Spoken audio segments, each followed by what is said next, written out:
So yeah, most of us are familiar with first-person shooter games. Among all the different game genres out there and subgenres, these are some of the most popular video games played. Even the most casual gamers among us are familiar with names such as Halo, Call of Duty, or Ghost Recon, etc. But you better believe that there were many first-person games out there that have failed to make as big as a mark as the above-mentioned titles. Within this video, I wish to shed some light on a few of the better and more underlooked first-person video games of the 6th console generation. These games, along with offering quality first-person shooter gameplay, also introduce some interesting mechanics and features that are largely taken for granted today. If you're looking for a quality FPS game from the early to mid-2000s, make sure you stick around. Here's a list of 4 criminally underlooked first-person games of the 6th console generation. If you enjoy videos such as this, make sure you leave a like and a comment. And if you're new to the channel, make sure you subscribe. Oh my god, yes. Yes, it's got it.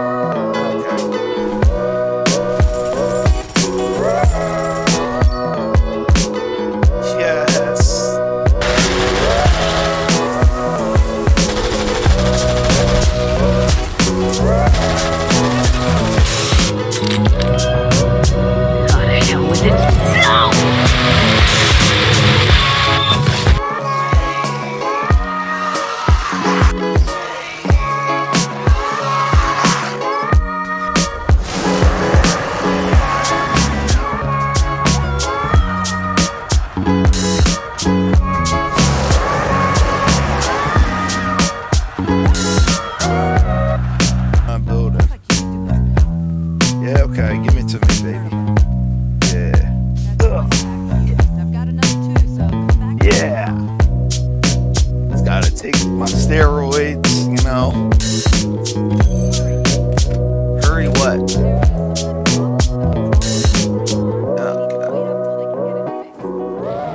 Urban Chaos Riot Response was developed by Rocksteady Studio, the same developer behind the Batman Arkham series.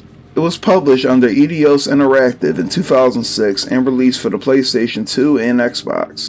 In the game, you play as Nick Mason, a law enforcement officer and member of the newly organized criminal task force T-Zero. Your goal? Well, you have to defeat the Burner gang that has ravaged the city. Here's a game that was reminiscent of those classic light gun shooters from the golden age of arcades. Urban Chaos provided an action-packed experience that many could appreciate. Plus, the game features some pretty unique live-action cutscenes that told the story of the game through a fictional news broadcast. Meanwhile, Mayor John Wyatt is facing criticism for failing to resolve gang activity as promised. During a press conference, he promised the situation would be resolved more than 2 months ago.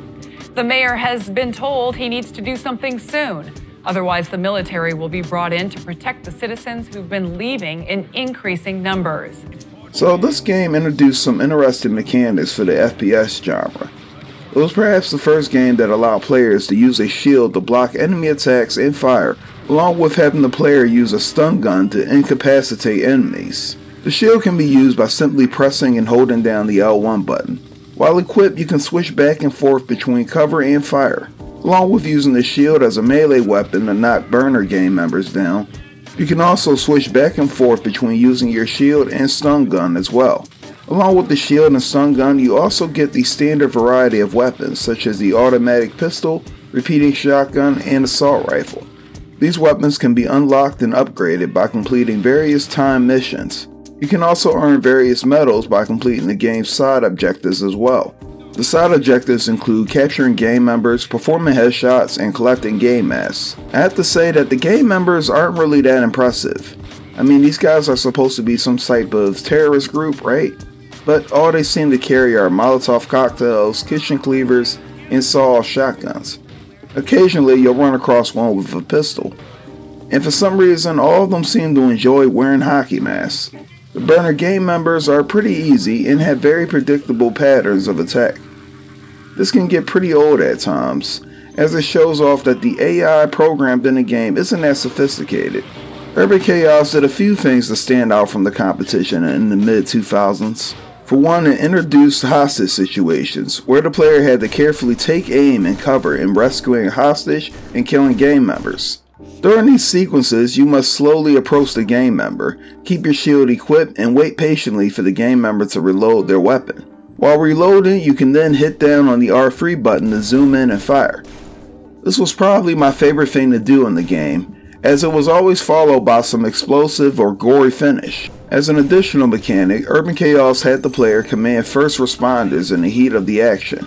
Throughout the various stages, you will have to work with firemen and paramedics to advance through areas. When working with the firemen, you will provide orders to put out fires, open up entrances, and escort injured victims out of dangerous locations. When working with the paramedics, you will provide cover while they treat injured victims. Additionally, the paramedics will also provide you with medical assistance up to 3 times. At times though, these characters do get in the way and sometimes get stuck in the process. Upon release, Urban Response was met with average to mediocre reviews, and frankly, I don't know why. Sure, it wasn't as pretty as a lot of other first-person shooters, but it did deliver in the graphics and visuals departments, as the game itself was made using the Havok's physics engine, so it shows off real-time collisions and explosions fairly well. The levels themselves are fairly detailed, and the burner games have some interesting designs as well. Plus, above everything, the frenetic gameplay provides a mostly satisfying experience that I believe is worth checking out.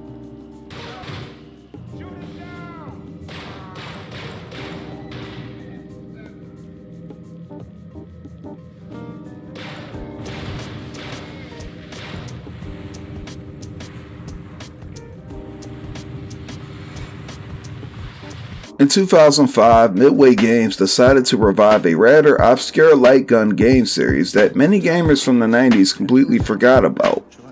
This game was Area 51, released for the PlayStation 2 and Xbox in the spring of 2005. This first-person shooter had you controlling a hazmat operative to fight a mutagenic virus wreaking havoc within the famous and secret Area 51 site. Like other first-person shooter games at the time, the game featured a typical run-and-gun action-oriented gameplay. But what really made it interesting for me at the time was the story and the general presentation. It combined the campy sci-fi horror storytelling with creepy dark overtones of government conspiracies and cover-ups. The story of Area 51 centered around the deadly alien virus that is wreaking havoc upon the Area 51 base.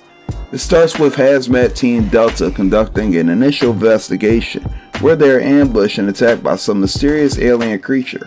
It's during this initial cutscene where we learn a pretty awful truth, that this was the work of the top scientists of the world being given access to secretive alien technology that would in fact bring humanity to total annihilation.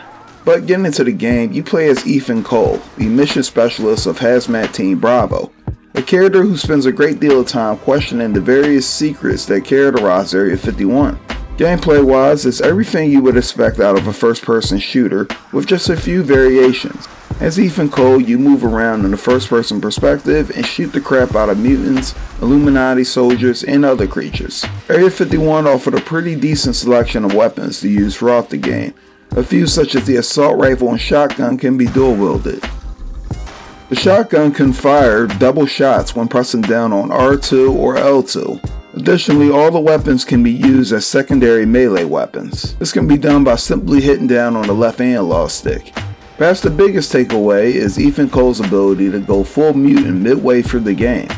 This is obtained upon completing the first 3 levels. As a mutant, Ethan can smash through other mutants and Illuminati soldiers with one swing, along with firing health replenishing parasites. With this ability, you can replenish your health at the cost of a mutant time reduction. Now, Area 51 isn't a hard game by any means, but at the same time, it wasn't that easy either. The enemy AI in the game is nothing to sleep on. Even on the earliest stages, mutants can ambush you and even use guns themselves to kill you.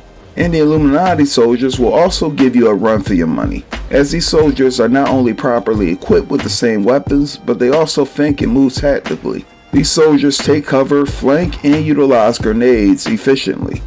There are a few features that stand out in the gameplay overall. One is Ethan Cole's ability to lean out and fire and take cover again. There weren't many FPS games that had this ability. Even in Halo and Halo 2, players couldn't take cover or lean out to fire. This lean and cover function works remarkably well here, and from time to time it saved me from getting shot up by enemy soldiers. I will admit that the gameplay could be much better, particularly I found jumping in the game to be pretty goofy in the long run. It works for evading enemies just fine, but as far as platforming goes, it's just not that polished. Regardless, Area 51 will draw you in with its well-written story and dynamic voice acting. Take really specific direction from the people that know the game so well. That was really good. For millennia, there have been those who have stood against it. A secret organization to protect mankind. They are the front line in an unholy war. They are the Dark Watch. What do you get when you mix the genres of Western, horror, and steampunk? Well, you get Dark Watch, developed by High Moon Studios and published by Capcom in 2005. In this game, you play as Jericho Cross, an outlaw who unknowingly releases a vampire by the name of Lazarus from his crypt. Once all that happens, Lazarus bites him and turns him into a vampire. Ouch. And now he has to join the secret and ancient order of the Dark Watch to defeat Lazarus and rid himself of the vampire curse. Dark Watch was a pretty big deal when it came out. It drew inspiration from a variety of different films and video games, along with incorporating a mix of decent music. One particular song featured was the main theme from the movie The Good, the Bad, the Ugly. Along with offering fairly simple controls, Dark Watch was an action horror game that incorporated the use of vampiric powers. The most interesting detail is the choice or the morality system embedded into the gameplay. Since Jericho is infected with the vampire's curse, he spends the entire game fighting his inner demons. In turn, you're presented with a few good or bad choices that you can make throughout the span of the game. Depending on what choices you make, you gain new powers. If you make good choices, you gain silver bullet powers, which allow your weapons to become more powerful, or fear, which will cause minor enemies to become more disoriented. If you make bad choices, you can gain powers like Blood Frenzy, which grants immunity from damage and powerful melee attacks, and Turn, which will cause undead enemies to turn into your allies. These powers can be activated each time you see your HUD's blood bar full. You can refill this by collecting the souls of slain enemies, and if you collect enough, you can fully restore your health. While Dark Watch will never be touted as one of the better first-person shooters of the 6th console generation, it was still above everything else a solid shooter with decent controls. Make sure you check this one out for yourself.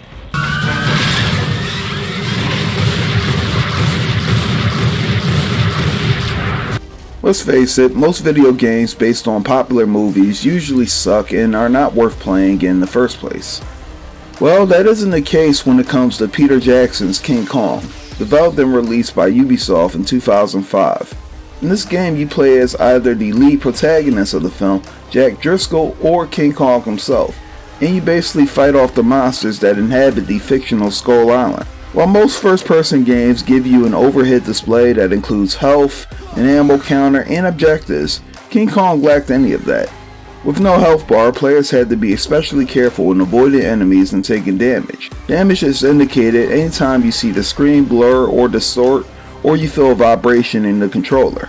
Ammo is usually counted by Jack upon reloading, and the objectives are assessed by talking to one of the characters. King Kong set out to offer the most immersive experience it could.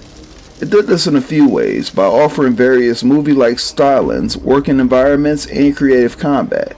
This game didn't waste any time in trying to retell the story or plot of the film with long cutscenes. Rather, it has the player experiencing the story firsthand through the interactions of NPCs in the environment. Each of the various environments found on Skull Island are rendered down to each detail. They feature dense bushes and overgrowth, muddy swamps, and abandoned ruins. In many of the areas, there are few but limited barriers to advance, and this forces the player to think creatively about how to advance. Both Jack and King Kong control kinda different. Jack can use his fists to combat creatures along with guns and wooden spears he finds. There's an option to turn on the target cursor, but I would recommend not using that, as the lack of the cursor adds tremendously to the challenge. Monsters can be killed with a few gun rounds or well-placed spears. For King Kong, you play in a third-person view where the player can direct the Big 8 to punch, grab, and use objects as weapons to fight bigger creatures. As King Kong, you also work in some platforming as well. This is pretty fun to do and kinda easy. When the big ape gets mad enough, you can unlock his fury mode, which makes him less susceptible to damage and increases the damage he can deliver onto other monsters. This game was definitely one of the most visually impressive first-person shooters of the 6th console generation, and it was so good that a version was even made for the Xbox 360 a year later.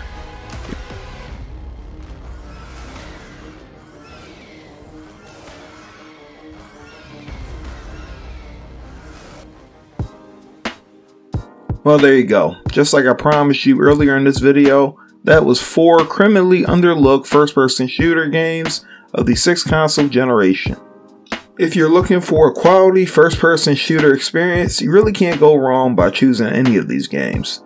Anyway, let me know what you think in the comments, if you like these games or not. Maybe you think they're bad, maybe you think they're good. Who knows? Just let me know what you think of this video and the games mentioned in this short list. And if you feel as though I should have included any other titles, well, go ahead and include that in the comments as well. This is Bob of Smoking Theme Productions signing off. Thanks for watching, y'all, and please remember to subscribe and like and comment this video. Peace out. Anything.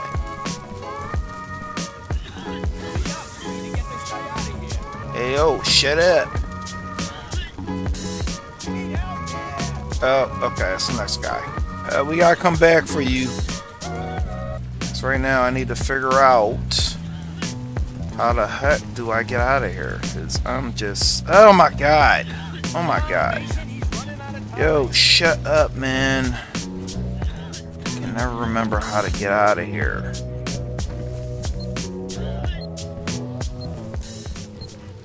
Wait, no, it's not that hard.